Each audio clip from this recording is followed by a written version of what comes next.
കഴിഞ്ഞ UCL മത്സരത്തിൽ Barcelona versus PSG പോരാട്ടം. PSG ആദ്യ ലെഗിൽ PSG പരാജയപ്പെടുത്തുന്നുണ്ട്. അതായത് അവരുടെ സ്റ്റേഡിയത്തിൽ പോയിട്ട് പരാജയപ്പെടുത്തുന്നുണ്ട്. പിന്നീട് ക്യാമ്പ് നൗവിലേക്ക് PSG വരുമ്പോൾ ഡെംബലയുടെ മുഖത്ത് പന്നിയുടെ മുഖമൊക്കെ വെച്ചിട്ട് എഡിറ്റ് ചെയ്തിട്ട് ഒരുപാട് ബാർസലോണ ആരാധകർ രംഗത്ത് വന്നിട്ടുണ്ടായിരുന്നു.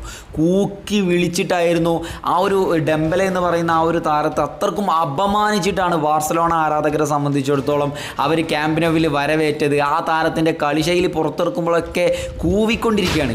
പക്ഷേ മത്സരം കഴിഞ്ഞ് ബാർസലോണയെ അവരുടെ തട്ടകത്തിൽ പോയി PSG കീഴടക്കി വരുമ്പോൾ ഡെംബലെ എന്ന് പറയുന്ന താരത്തെ സംബന്ധിച്ചിടത്തോളം അദ്ദേഹമാണ് അന്നത്തെ ആ ഒരു മത്സരത്തിലെ മാൻ ഓഫ് ദ മാച്ച് ആയിട്ട് തിരഞ്ഞെടുക്കപ്പെട്ടിട്ടുള്ളത്. അയാൾക്ക് മുമ്പിൽ മുട്ടുമടക്കേണ്ടി വന്ന പല സാഹചര്യങ്ങളും ബാർസലോണ താരങ്ങളിൽ നിന്ന് നമുക്ക് കാണാനായിട്ടിടയായി. ഈ സ്വീറ്റ് റിവെഞ്ച് എന്ന് പറയുന്നത് ഇതൊക്കെയാണ്. ഒരു ചെറിയ പുഞ്ചിരിയോടുകൂടിയാണ് പല കൂക്കുവിളികളും ഡെംബലെ നേരിട്ടിട്ടുണ്ടായിരുന്നത്.